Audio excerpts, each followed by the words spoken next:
Overwhelming feelings of like anxiety and like sadness. Like when you're really sad but you can't stop it at all. Like it's out of your control.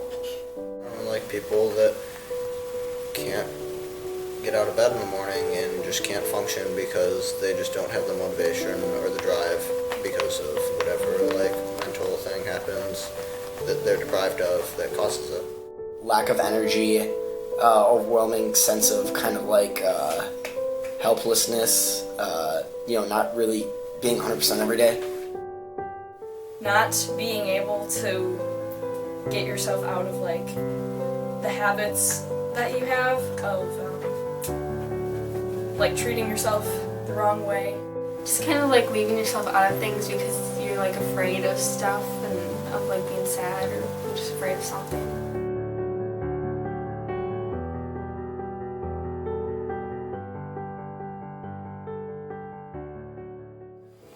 Hello, I am Caitlin Rademacher. I'm Haley Bickman. And I'm Alexis Cologne.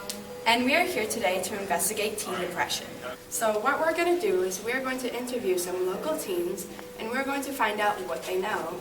Our first question was, if you had to guess how many teens had severe depression in your school, how many do you think it would be? I'd say at least a third. I don't know, what is that like? How many do we have here? 800? Probably like 250, or have had at least. 5. Rough estimate.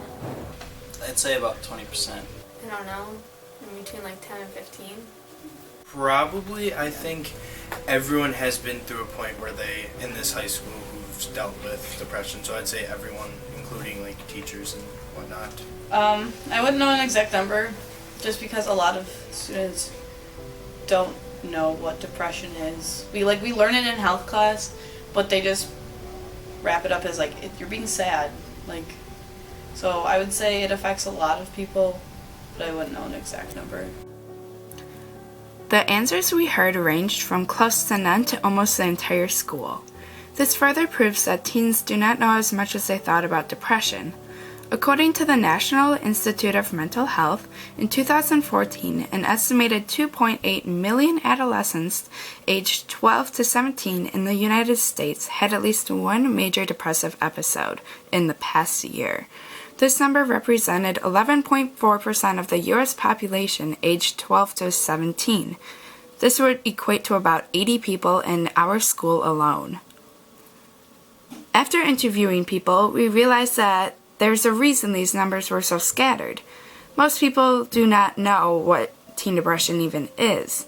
This is because teen depression and depression by itself is a state of mind, not an emotion. Because they think that like if they're sad one day, or like they think that they're like they believe that they're depressed, I guess, and then it changes like the view that people have on it, because then they think if someone has like these symptoms that they think they have depression, but then the people that actually do have it are like ignored more, and like they think that they're like over exaggerating or like overreacting to like their problems. When people are like sad or whatever, they say, oh my gosh, I'm so depressed, even though like some people may be depressed, but like a lot of the time they're not. They're just like sad or have like overwhelming sadness. And I think that just like numbs the idea that depression is a thing and it does exist, and it kind of like it loses its value of like what it means to like a person with depression and like what it means to somebody who doesn't have depression. If you were to have a cold and say you had cancer, people who had cancer would feel like, well, he doesn't know what it's like. That's not what that is. And society, after a while, if people keep doing this, they'll view, cancer as just a cold. And it's the same with depression. You can't use it as a way to describe something that's just, maybe a daily thing, or, it's important to get an actual diagnosis. Because of the abuse of the word, lots of teens do not realize that they actually have depression. According to the National Institute of Health, up to 80% of those treated for depression show an improvement in their symptoms generally within 4 to 6 weeks. However, the Depression and Bipolar Support Alliance has claimed that despite its high treatment success rate, Nearly 2 out of 3 people suffering from depression do not actively seek nor receive proper treatment. Not seeking or receiving help for this illness can have devastating results. I think they just could get like more depressed and like more sad and just keep like getting worse and more severe. The general idea is that they wind up hurting themselves or falling apart on some level and not succeeding because they don't get the help that they need. It doesn't stop and they have it for like literally the rest of their lives. The American Association of Suicidology says that suicide is the 3rd leading cause of death in 15 to 24-year-olds and the 4th leading cause of death in 10 to 14-year-olds. Young males aged 15 to 24 are at highest risk for suicide, with a ratio of males to females being at 7 to 1. Like, it's surprisingly believable. That's interesting. It's weird that it's skewed like that. I wouldn't think that some parts would be mostly male and some parts would be, female in greater numbers. The best way to stop this issue before it occurs is to identify those who really need help and get them the proper treatment. Some identification signs for depression are lack of energy, kind of like helplessness and hopelessness, stuff like that. Well, suicidal thoughts and like some actions. Not eating. Bad sleeping habits. Like acting different around different people. Like different mood swings and stuff. I'd say anxiety, suicidal thoughts, overwhelming feelings of hopelessness and helplessness. Being tired and unsatisfied with life and just not driven by anything because there's no drive left. Don't want to do activities that you're interested in, and you're you can be really tired and you don't want to talk to people and a lot of other stuff. According to Mental Health America, these symptoms may indicate depression, particularly if they last more than 2 weeks.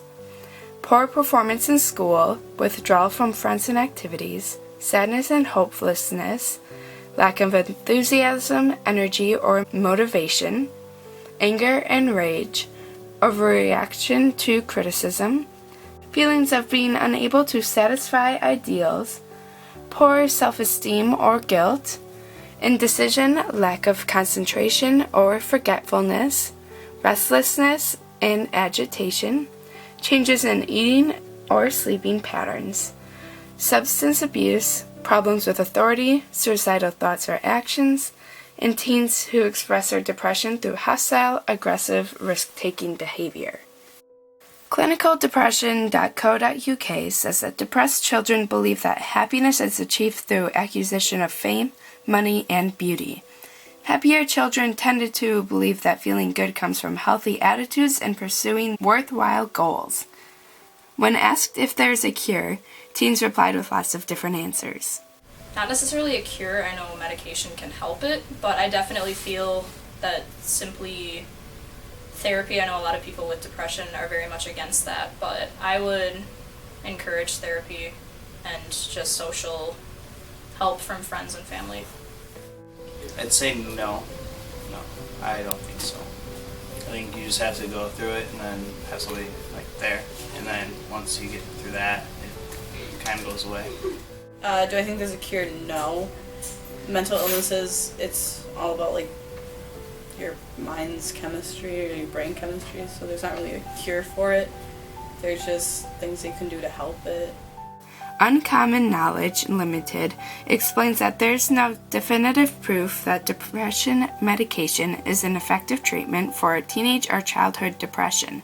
However, a study conducted by the Depression and Bipolar Support Alliance showed that a patient-to-patient support group improved treatment compliance by almost 86% and reduced inpatient hospitalization. Sadly, there's a huge percentage of people that do not believe that depression exists.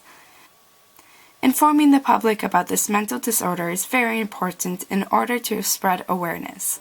The abuse of the expression depressed needs to stop in order to bring light to those who seriously need help. So, in conclusion, we asked the teens, does teen depression exist? And their answers were Yes, because oftentimes, like teens, we're like developing still and we're like figuring ourselves out. And when something bad happens to us, we sometimes don't know really how to deal with that in the best way, and so we can get depressed. I do. I believe there's no like age limit or age range that depression hits you. It's just hits you, I guess, or it just happens. Like you can't be like, oh, only 20 and up get it. Like, it's gonna hit you. It's not gonna wait. Yes, obviously, because everyone I know at one point has gone through a dark spot where you're just like, I don't know what to do. I don't know what's going on. I really don't know like who can help me. But honestly, if you just talk to people, like friends, family, even teachers, sometimes they can help you pull through. Also, I've seen like my friends go through it, and it's definitely not like something you can fake. It's not something you can act out. It's definitely a mental illness. It's definitely that something is wrong with your body chemically. I know many people who have had it, so just vouching for that, yes, it exists. Yes, I believe it exists because I'd say it's probably proven just, through the chemical imbalances, and that obviously there are people who deal with it pretty heavily, so you can't really deny the fact that it exists. Yeah, because teenagers don't know how to handle some situations, so they just like lower themselves into a point where like they feel like it's all going to crap. You can be diagnosed with it literally, so yes, it does exist. This has been Caitlin Rademacher. Haley Bickman, Alexis Cole. Thank you. Thank you.